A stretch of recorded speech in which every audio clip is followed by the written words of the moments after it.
ele se chegará a vós. Limpai as mãos, pecadores, e vós de duplo ânimo, purificai o coração. Amém? Louvo a Deus pela oportunidade que é concedida. Receba a saudação do meu pastor, pastor Severino. Receba a saudação dos irmãos da igreja O Brasil para Cristo, no nome de Jesus Cristo, nosso Senhor. É gratificante, irmãos, estar aqui na igreja onde a minha família congrega, né? Louvo a Deus, no nome de Jesus Cristo. Louvo a Deus pela vida do pastor, que tem pastoreado, continua pastoreando essas vidas com amor, no nome de Jesus Cristo. O pastor disse que quase pastor, né, irmãos? Quarta-feira que vem estou a uma semana da consagração pastoral, se Deus assim permitir. Seremos consagrados ao ministério pastoral na convenção do estado de São Paulo, lá na Pompeia, em São Paulo. E o pastor mencionou sobre o quase pastor Cleberson. E eu creio profundamente nesse chamado ministerial, irmãos. Eu tive algumas vezes com o meu irmão e eu sei a profundidade que Deus tem para usar ele, tem usado no nome de Jesus Cristo, quanto ele tem sido bênção para as igrejas, para a honra e para a glória do Senhor. Amém? Muito obrigado, querido. Segundo Reis, capítulo de número 2, irmãos, eu quero fazer a leitura desse texto e trazer uma breve ministração aqui, no nome de Jesus. O verso primeiro eu vou ler, os irmãos acompanhem visualmente no nome de Jesus. O verso primeiro diz assim: sucedeu, pois, que havendo o Senhor de elevar a Elias num redemoinho ao céu, Elias partiu com Eliseu de Gilgal.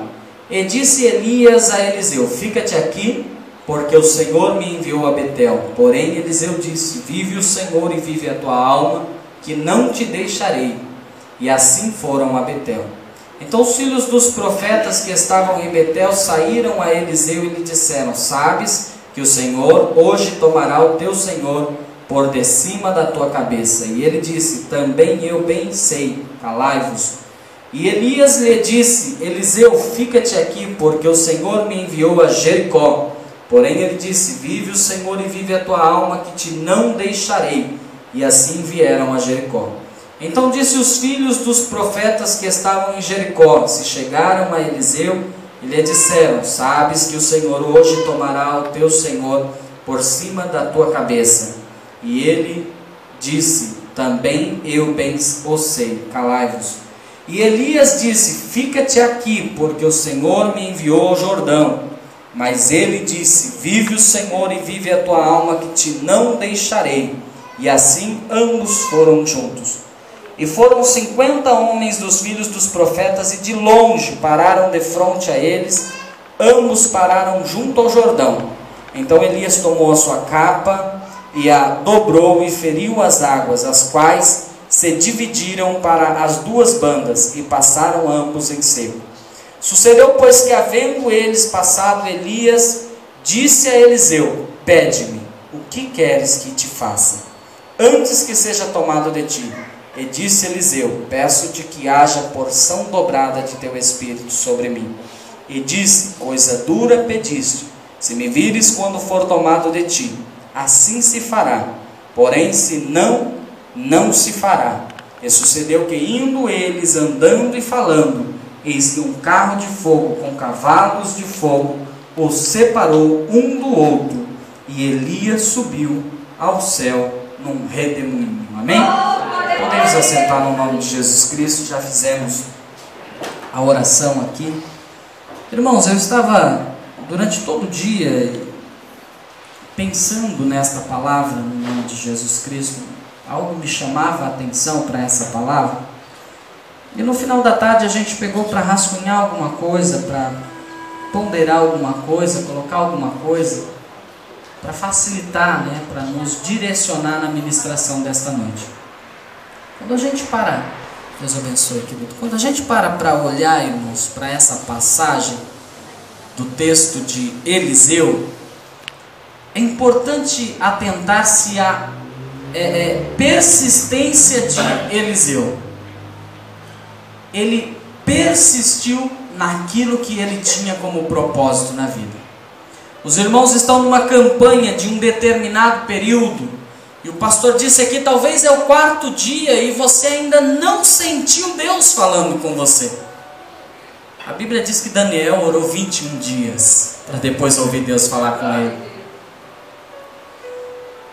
Josué teve que percorrer o muro por 7 dias e no último dia 7 vezes para ver Deus derrubar a muralha. Elias teve que ouvir inúmeras vezes a frase: fica-te aqui, não vai comigo, não precisa me seguir, não precisa me acompanhar, fica aqui. E por todas as vezes ele disse o que nós lemos aqui: vive o Senhor e vive a tua alma, que te não deixarei. Nos dias de hoje, irmãos, quando a gente pensa em evangelho, eu tenho muito cuidado do fator evangelho, do fator cristianismo, do fator viver cristão. Tem algumas coisas que quando eu leio de Israel me causam tristeza, irmãos. Que é a oscilação que Israel tinha diante da presença de Deus. A Bíblia diz que Deus levantava um rei e o povo adorava a Deus. O rei morria, o povo voltava a pecar. E nos dias de hoje a gente vive uma inconstância, eu não digo generalizada, mas de muitas pessoas que não conseguem se firmar diante do Senhor, que não conseguem persistir diante da batalha. Jesus não disse que ia ser mar de rosas. Pelo menos a Bíblia diz: e no mundo tereis aflições, mas Jesus disse: vencei. Eu venci. Quando a gente lê o texto, o tema de Tiago, irmãos, e a gente adianta um pouquinho o texto,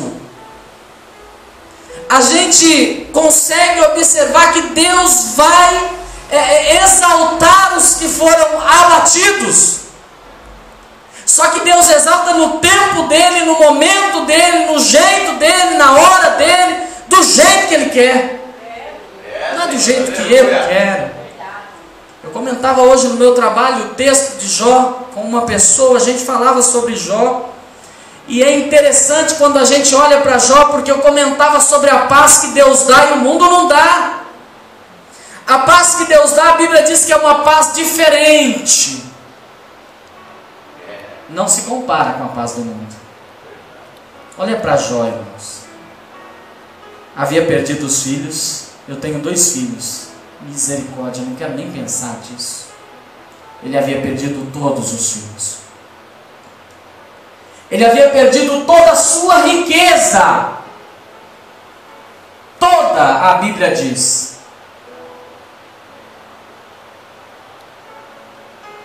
Eu tenho pouca coisa, mas me pego pensando às vezes, não tendo nem isso, irmãos. Ele havia perdido a sua saúde. Você já pensou o que é?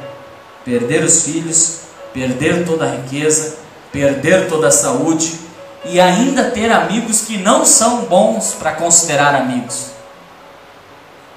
A Bíblia declara, irmãos, nos primeiros textos do livro de Jó, que Jó disse para o Senhor: eu deveria ter morrido no ventre da minha mãe. Quantos de nós talvez não nos pegamos pensando nessa situação? Eu não deveria nem ter existido. Eu não sei nem o que eu estou fazendo nessa terra. Eu não sei nem o que eu estou fazendo nesse mundo. Mas a gente olha para Jó quando Jó abre os olhos. Olha a paz que Deus dá e o mundo não dá. Jó continuava sem os filhos. Jó continuava enfermo. Jó continuava pobre. Mas ele disse: eu sei que o meu Redentor vive, ao seu tempo se levantará ao meu favor. A paz que Deus dá é diferente, porque ela sabe que no fim do túnel há uma luz. E quando eu olho para Elias, nesse texto que nós lemos, o chamado de Elias, o ministério de Elias, a percepção de Elias. Não começou aqui não, irmãos. Se nós olharmos 1 Reis, capítulo 19, verso de número 19, diz assim: partiu, pois, Elias dali e achou a Eliseu. O chamado de Eliseu começa aqui. Filho de Safate, que andava lavrando com 12 juntas de bois adiante dele, e ele estava com a 12ª. Elias passou por ele e lançou a sua capa sobre ele. A Bíblia diz isso. Aqui começa a história de Eliseu. Então deixou ele os bois, e correu após Elias e disse: deixa-me beijar o meu pai e minha mãe, e então seguirei. E ele disse: vai e volta, porque o que tenho eu te feito? Para Elias era só a capa, para Eliseu era a confirmação do chamado de Deus. Para Elias era só a capa cobrindo Eliseu, para Eliseu era a confirmação do chamado de Deus. Aí a Bíblia diz: voltou, pois, atrás dele, tomou uma junta de bois, os matou, os aparelhos dos bois, e com os aparelhos dos bois cozeu as carnes e deu ao povo, comeram. Então se levantou, seguiu Elias e o servia. Chega no capítulo de número 2 de 2 Reis. O verso 1 diz assim: sucedeu, pois, que havendo o Senhor de elevar Elias. Fecha esse texto. Existem momentos que é momento de parar, irmãos. Chegou a hora de Elias. Chegou a hora de Deus levantar um sucessor para Elias. Chegou a hora de Deus dar a Elias aquilo que havia prometido e levantar um sucessor no lugar dele. Vai chegar a tua hora. Vai chegar a hora de Deus te usar. Vai chegar a hora de Deus te tomar em poder, glória e graça. Só que Eliseu permanecia ali servindo Elias, seguindo Elias, aprendendo com Elias, irmãos.